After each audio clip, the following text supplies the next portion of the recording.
Welcome to Freaky Fauna Friday, where every Friday we take a little time and explore some of the freaks of nature from around the planet we cherish so deeply. So please, jump aboard and let's explore the wilds together.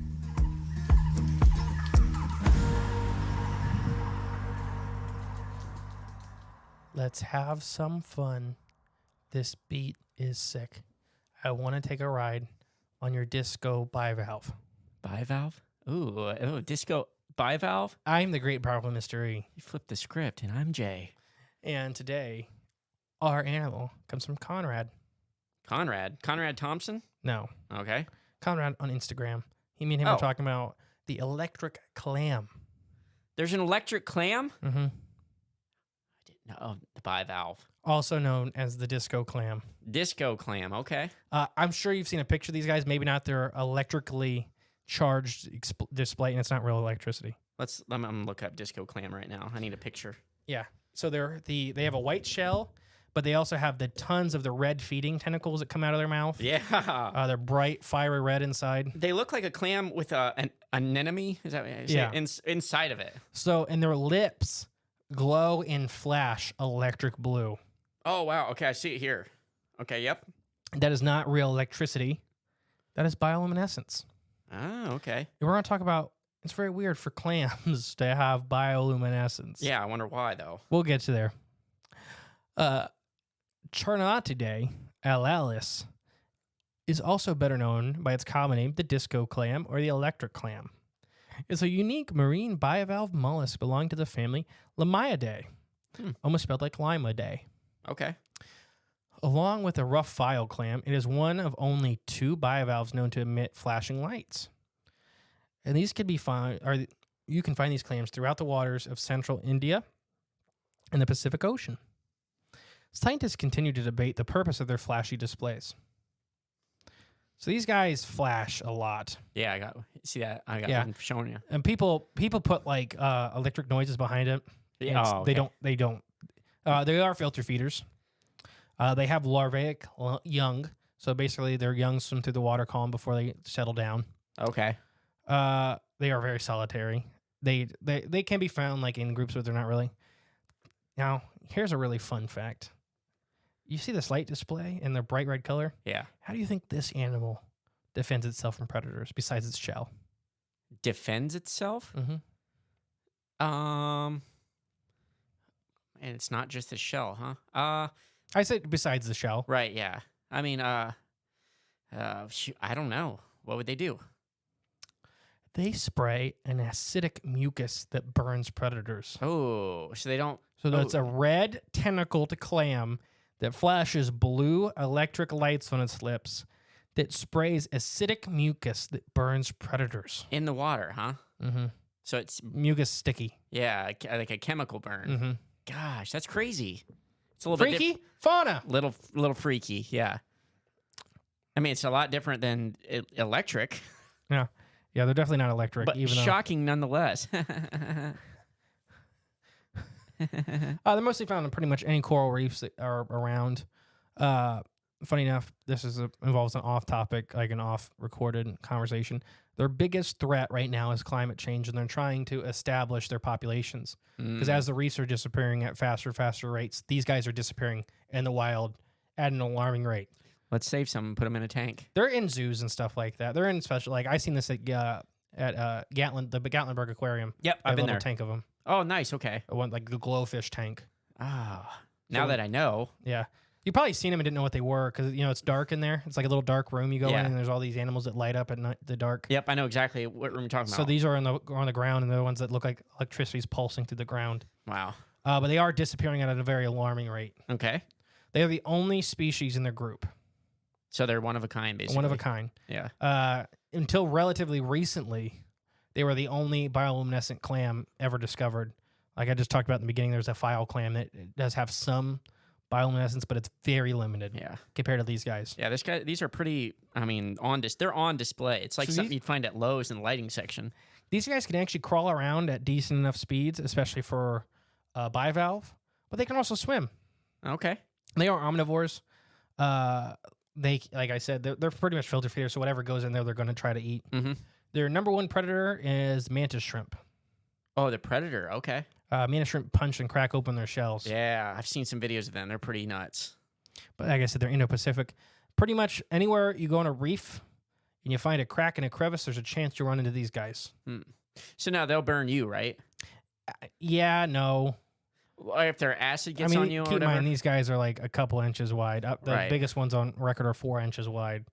So for them to get through a dive suit, Oh, I forgot. I didn't take that into consideration. for you to be in contact with these things would take an extraordinary amount Okay. of circumstances. So if you're like, I'm just saying, like, if you're a snorkeler, Snorkeling and smacking, I guess it would, but it's not Yeah. like real. Like it's not enough to really hurt you. you'd have to go They're out of your- considered non-venomous by like the swim report, Okay. which doesn't mean they don't have venom. Right. But when the swim report thing for beaches means they're a safe animal. to be around. Okay. They can live up to 30 years, but some scientists put them up to 75 years. Bivalves are known to live for friggin' ever. That's pretty cool. Yeah, they have low aggression. No, all right. Well, yeah, because I don't think not too many things in nature are probably going to mess with this bivalve full of tentacles and flashing blue light at you. I would probably avoid that too. That's just me. So some of the interesting facts about these guys. The disco clam, like we already said, it emits a light display resembling that of a disco ball or neon lights. So if you're just looking at the mouth fully open with the the lip flashing, Mhm. that's only a part of their light display. Okay. My next fun fact is the rest of their light display. When one of the clam's lips contains extremely small cilia spheres that reflect light, which, when absorbed by the other lip, creates this illusion of flashing in spherical motion. Okay. So when their lips are open, it's just this jet of light, looks like electricity. When their lips are like pursed, like giving a kiss, Right. it looks just like a disco ball. Like how it's turning and flashing and all this stuff. That's pretty awesome. Nature's pretty cool. The bright red portion of the disco clam's mantle possesses non-toxic peptides, peptide-like compounds that predators may find very distasteful, Okay. but they are considered non-toxic. Yeah. Like I already said, they can spray extremely acidic mucus to ward off predators. Plankton is the main food source, and as plankton populations decline, so have the disco clams declined. So these guys, they're trying to figure it out, their populations, but it's not like they're disappearing at an alarming rate. Gotcha. Okay. Like places that had colonies of tens of thousands of animals don't have any Oh, okay. That's quite the in change. the last then. 10, 15 years. Yeah. And most people believe it's due to the acidification of the ocean. Animals with exoskeletons, like coral is an animal, disappear first. That's not good. They belong to the mollusk family. The same family, which includes snails, slugs, impants, oysters, scallops, gooey ducks, and mussels. Ooh, gooey ducks. Those are really interesting clams. Maybe we'll do another episode on those. But yeah, they're the only member in their family. They're in their family. They consist of 130 known species. They're the only animal in their genus. Okay, gotcha. Yeah. I mean, what else you want to know about these guys? I mean, everybody has seen these guys in a very nice tropical fish store. They're always there. okay. Yeah, so they are they're not endangered by in sense of like you can trade them. You can buy them and trade them. Yeah. Okay, gotcha. Yeah. These will definitely probably go extinct well before in the wild, well before they do go into captivity. Okay. These are actually on the list of animals that may disappear in the wild and still be found in captivity in the next 20 years.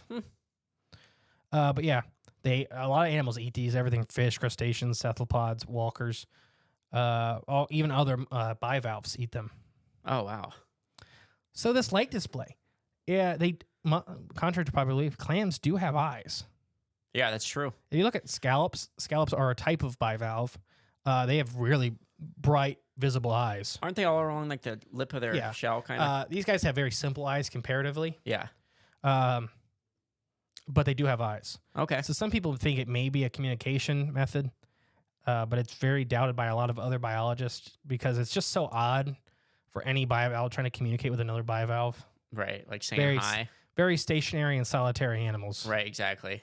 Some people think it's a lure, an attractant to plankton. What, the bioluminescence? Yeah. That makes sense. So like light, we use light to attract plankton when we're fishing. It's like And then moths. yeah. Yeah.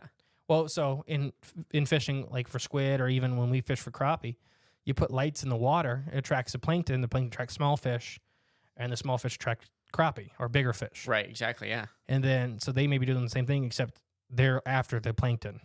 Just wait till they get in close enough to get them with their death tentacles. Do they use those little like things to like pull in fish or trap fish? I'm assuming their little tentacle like They more use them to protrusions? move around. Oh, that's for their locomotion? Yeah. Oh, okay. Okay. So like I said, despite having around 40 to 50 eyes, they have extremely poor eyesight, even for a clam. So that's why the That's saying bioluminescence something. is really weird. Oh, okay, gotcha. Uh, They're probably blinding themselves. some scientists say it may be to find a mate, attract a mate, all this stuff. They do reproduce via broadcast spawning like most other bivalves. When a male and female clam both release their gametes into the water, the average number, color, in disco clam eggs, egg batch is unknown. Like we don't know anything about the reproduction. Gotcha. Disco clams, like I said, can live to be 50 years old. There's not much, like they're not being eaten, but some people do eat them. And when they cook them, they steam them a very long time because they're not a palatable species. I would try one. So they fall into this. They're within 109 animals that are currently being evaluated by the IUCN. So they don't have a rating right now. As far as? Non-threatened, least concerned, Gotcha, endangered, critically endangered. Okay. But the worldwide wild population has been in steady decline for the last 2 decades. Okay. And they think it's a combined thing with the plankton life declining. So most people don't realize the plankton in the ocean have been in a steady decline for about the last 50 years. It really started taking a hit about 50, 60 years ago. That's not good. And most people think it's pollutants and plastics I could agree with clogging their that. digestive systems. Yeah. And then everything else around that, starts falling too. But these guys have been getting hit really hard the last 20 years. So I think it's that and the acidification of the ocean. It's finally that trickle down plankton effect. Mm-hmm. The acidification of the ocean is also affecting shelled animals. Oh. So they may have been able to handle some of the plankton problems, but now with both, they're kind of getting hammered. They're burning their candles at both ends. is what Well, you're they saying. ain't burning their candles at both ends. We are. Yeah, we're burning their candles at both ends. Yeah. Mhm. Woo. So that was the electric clam. I like it. The disco clam. What did I say at the beginning? Disco bivalve. What did I say? How's the song go? Let's have some fun. This beat is sick. I want to take a ride on your disco bivalve. Yeah. It rolls right off the tongue. Right off the tongue. Well, biologists aren't known for being clever. Look at the names of some of these animals. True. Maybe I think I know the next animal we do. I didn't want to do another ocean animal, but now the name thing made me think of it. We'll save it for the next one. Mm-hmm. So I've been the great and powerful Mr. E. And I've been Jay. And together, you've been listening with us to Freaky Fauna Friday. Remember, as you go out into the world this weekend, live, laugh, love, whatever any white girl sign on the wall says.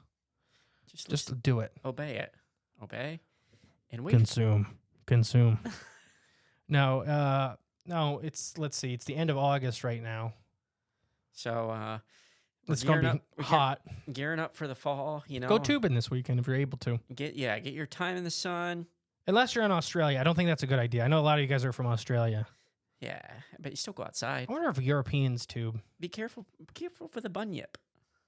Keep your eyes out for the bunyip. The bunyip. All right, guys. Bye. Thank you for listening to Freaky Fauna Friday. If you want to help the podcast grow, remember to share and give it a 5-star review.